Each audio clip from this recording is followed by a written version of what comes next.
Chapter 3. I don't know if you've ever noticed this, but first impressions are often entirely wrong. You can look at a painting for the first time, for example, and not like it at all, but after looking at it a little longer you may find it very pleasing. The first time you try gorgonzola cheese you may find it too strong, but when you are older you may want to eat nothing but gorgonzola cheese. Klaus, when Sunny was born, did not like her at all, but by the time she was 6 weeks old the two of them were thick as thieves. Your initial opinion on just about anything may change over time. I wish I could tell you that the Baudelaire's first impressions of Count Olaf and his house were incorrect, as first impressions so often are, but these impressions, that Count Olaf was a horrible person and his house a depressing pigsty, were absolutely correct. During the first few days after the orphans' arrival at Count Olaf's, Violet, Klaus, and Sunny attempted to make themselves feel at home, but it was really no use. Even though Count Olaf's house was quite large, the three children were placed together in one filthy bedroom that had only one small bed in it. Violet and Klaus took turns sleeping in it, so that every other night one of them was in the bed and the other was sleeping on the hard wooden floor, as the bed's mattress was so lumpy it was difficult to say who was more uncomfortable. To make a bed for Sunny, Violet removed the dusty curtains from the curtain rod that hung over the bedroom's one window and bunched them together to form a sort of cushion, just big enough for her sister. However, without curtains over the cracked glass, the sun streamed through the window every morning, so the children woke up early and sore each day. Instead of a closet, there was a large cardboard box that had once held a refrigerator and would now hold the three children's clothes, all piled in a heap. Instead of toys, books, or other things to amuse the youngsters, Count Olaf had provided a small pile of rocks, and the only decoration on the peeling walls was a large and ugly painting of an eye, matching the one on Count Olaf's ankle and all over the house. But the children knew, as I'm sure you know, that the worst surroundings in the world can be tolerated if the people in them are interesting and kind. Count Olaf was neither interesting nor kind. He was demanding, short-tempered, and bad-smelling. The only good thing to be said for Count Olaf is that he wasn't around very often. When the children woke up and chose their clothing out of the refrigerator box, they would walk into the kitchen and find a list of instructions left for them by Count Olaf, who would often not appear until night-time.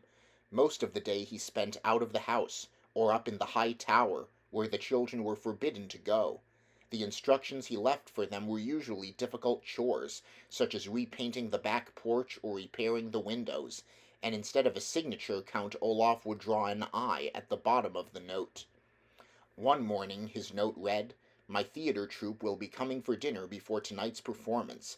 Have dinner ready for all 10 of them by the time they arrive at 7 o'clock. Buy the food, prepare it, set the table, serve dinner, clean up afterwards, and stay out of our way." Below that there was the usual "I," and underneath the note was a small sum of money for the groceries. Violet and Klaus read the note as they ate their breakfast, which was a grey and lumpy oatmeal Count Olaf left for them each morning in a large pot on the stove. Then they looked at each other in dismay. "None of us knows how to cook," Klaus said. "That's true," Violet said. "I knew how to repair those windows and how to clean the chimney because those sorts of things interest me, but I don't know how to cook anything except toast." "And sometimes you burn the toast," Klaus said, and they smiled. They were both remembering a time when the two of them got up early to make a special breakfast for their parents.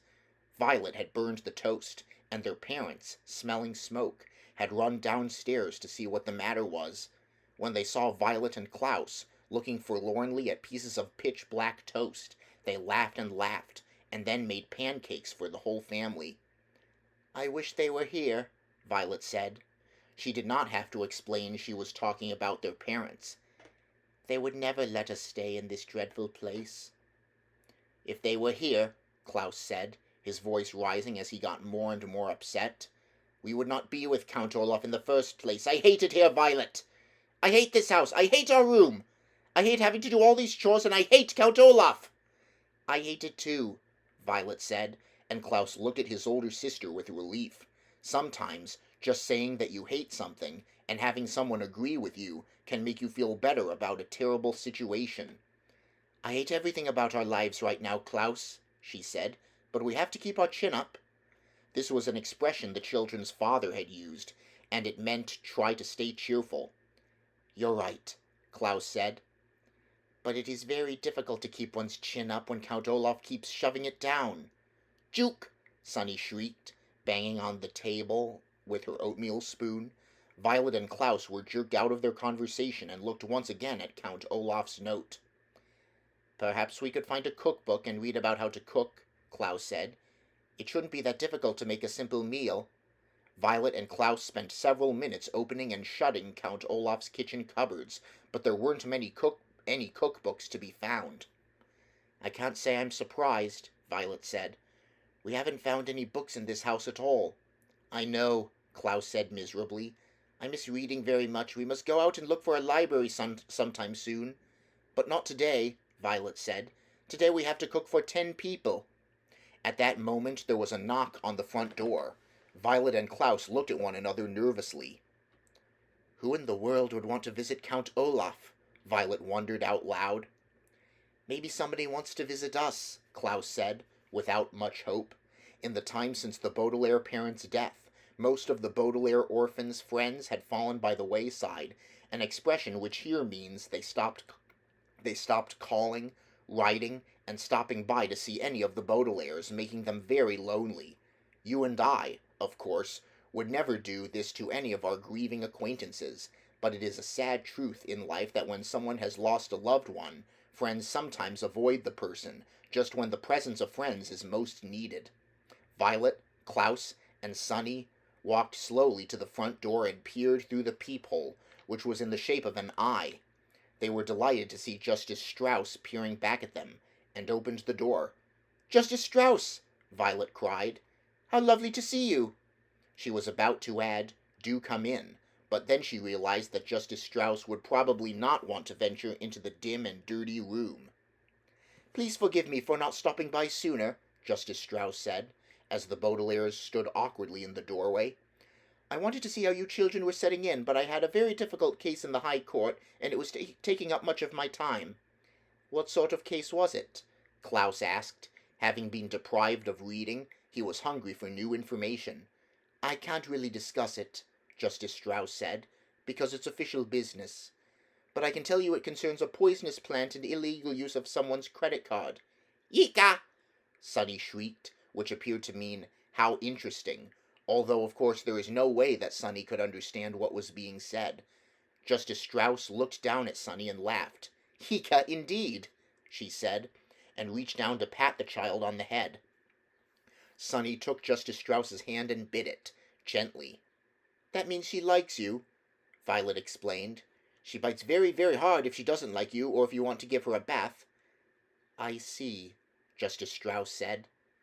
Now then, how are you children getting on? Is there anything you desire? The children looked at one another, thinking of all the things they desired. Another bed, for example, a proper crib for Sunny, curtains for the window in their room, a closet instead of a cardboard box, but what they desired most of all, of course, was not to be associated with Count Olaf in any way whatsoever. What they desired most was to be with their parents again, in their true home, but that, of course, was impossible. Violet, Klaus, and Sunny all looked down at the floor unhappily as they considered the question.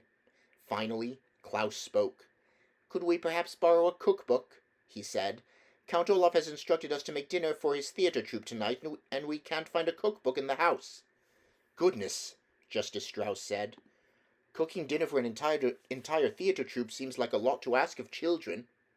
Count Olaf gives us a lot of responsibilities, Violet said. What she wanted to say was, Count Olaf is an evil man, but she was well-mannered. Well, why don't you come next door to my house, Justice Strauss said, and find a cookbook that pleases you? The youngsters agreed, and followed Justice Strauss out the door and over to her well-kept house. She led them through an elegant hallway smelling of flowers into an enormous room, and when they saw what was inside, they nearly fainted from delight, Klaus especially. The room was a library. Not a public library, but a private library, that is, a large collection of books belonging to Justice Strauss. There were shelves and shelves of them, on every wall from the floor to the ceiling, and separate shelves and shelves of them in the middle of the room. The only place there weren't books was in one corner, where there were some large, comfortable-looking chairs and a wooden table with lamps hanging over them, perfect for reading. Although it was not as big as their parents' library, it was as cozy, and the Baudelaire children were thrilled.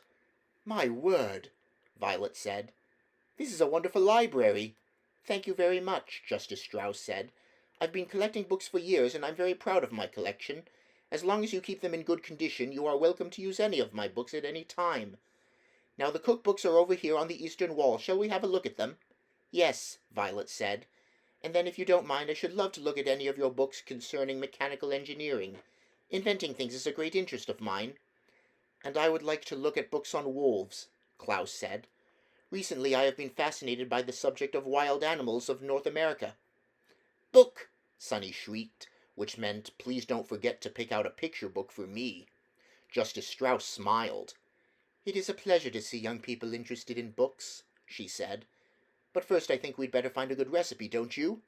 The children agreed, and for 30 minutes or so they perused several cookbooks that Justice Strauss recommended.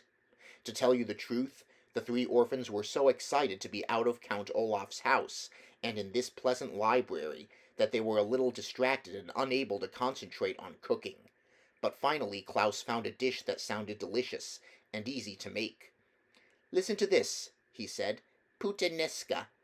It's an Italian sauce for pasta. All we need to do is sauté olives, capers, anchovies, garlic, chopped parsley, and tomatoes together in a pot and prepare spaghetti to go with it."